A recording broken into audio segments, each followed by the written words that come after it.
this institute that you're attending and its educational division, the whole unit is not one man by any manner of means, and has never been. All the way back, beginning in 1958, 59, there have been supporters, participants, ranging from physicists, psychologists, doctors, MD types, engineers, a lot of those fellows, and surgeons, educators, professors from various universities, and a goodly number of other similar types have made their contribution through the years to what the Institute is now. And the best way you can get a handle on that is look at the texture of our current Board of Advisors. It'll give you a feel for that. Look at our professional division and you get another feel of what we really are. And beyond that is this mass of people who are simply having a good time because they participated either in a gateway or something akin to it. So that would give you another feel. The second thing is that I'm sure if the team didn't tell you that the interesting change that took place all the way in 1985, if you can believe it, from 1950, very quickly in 1985 we moved it over into a non-profit status and a separate, independent organization from the interstate industries. So it's important to know that that movement and why it was made. So in our organization, no one is taking down six-figure salaries or anything like that. It isn't that kind of thing. Well, there's not the money to do it, of course, too. But that's not the motive and the motivation of the Institute. But these were the two things that I keep forgetting to tell. And I'll move it over here because it's more viewable. And I did cover that where you are, did I not? See what else I can find in here. Oh, I found a nice, clean, bare sheet. Isn't that fine? Now, I did also give you the line of demarcation, did I not? All right. We're going to take another look at that particular LD and give it another kind of form, just for the plain meanness of it. Can everybody see this with reasonable viewing? Fine. The LD, line of demarcation, bang, bang, crash. Now, let's put below the line, which again is the area of the nose, remember? Let's put a big mass of disorganized stuff, and that disorganized stuff is human thought. You would be amazed the depth of disorganization that you find in it when you view it from another perspective. Be that as it may, with all the stuff that you know of which humans think, and the mix of it, that radiates out, wham, wham, wham, whip, like that. And there is an inverse square law at work, I hope, but we're not sure. On the other side of the coin is that eternal M field that comes down through here like this and radiates through there. Now, a funny thing has happened on the way to the store, as it were, where we, us, how and why did we get here? This is a thing that is a subject of great curiosity, to say the least.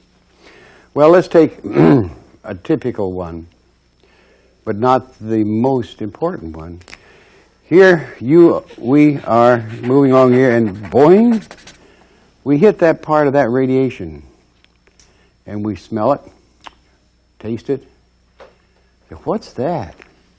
So we move in a little lever over here to another, and we get another taste of it. We say, you know, that's real interesting. I wonder what that is and what that's like. So you're trying to figure a way where you can move in here because it's getting pretty strong stuff and sticky and this kind of thing. So you're very cautious. And at that particular moment, as you're contemplating, you're perceiving all this in here with great curiosity. All of a sudden, this big man, wouldn't that's a misnomer, a he-she, that's more like it, appeared and said, what do you want? And you say, well, what's that down there? He says, that's humans. And you say, well, can I go closer? And he says, well, not unless you be human. You say, well, I'll be human. He says, you what? He says, well, I'd like to be human. And he says, well, I suppose you could if you really wanted to. And you say, well, how do I do it? He says, well, just call me Ed, incidentally. I'm the entry director, and just so you can call me Ed for short. You say, oh, yes, Ed, okay. He says, the first thing you have to do in order to be human, you say, oh, don't misunderstand. I just want to get a taste, a sample, and zoom in and zoom out. That's all. I don't want to stay there. Oh, no, I wouldn't think of staying there. That's just a taste, you know, just a little sip. And Ed looks at you and says, yes, I understand. So what you do in that process, he says, the first thing that you need to do in order to be human is recognize that time-space exists. You say, well, somehow I perceive it. There it is. He says, well, what you perceive is only part of it. There's a lot more to it than that. He says, well, you say, well, I'll take my chances. He says, well, the other part is that you have to recognize that when you become human, that you have an important thing you must do in order to be human. You say, oh, what's that? He says, well, you have to have shut off all of your present memory and your present self. Otherwise, you can't generate this human consciousness. You say, oh, sure, I can pick it up when I get out. And he says, yeah.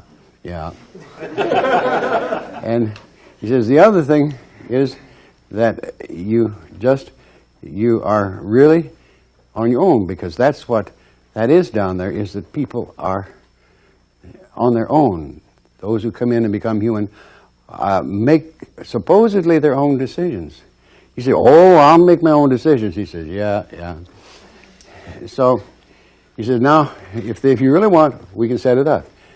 You say, oh, sure, I got to go. He says, all right, first thing you got to do is, what do you want? Do you want to be male or female? And you look and say, what's that? He says, never mind. He says, can I select for you? Oh, yeah, you tell me which way.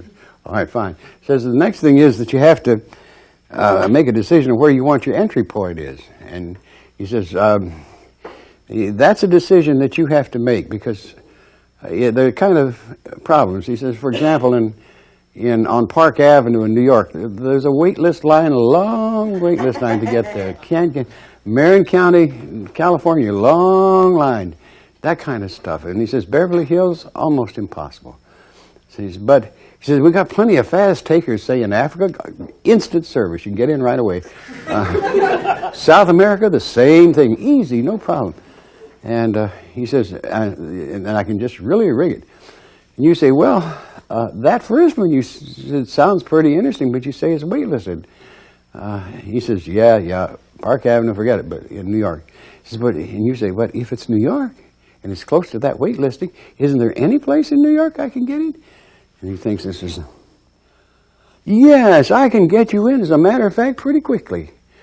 Just right now, just wait and see. You say, that's fine, you're right. He says, all right, you got to be careful now. Remember, you're on your own. He says, oh, I can make it.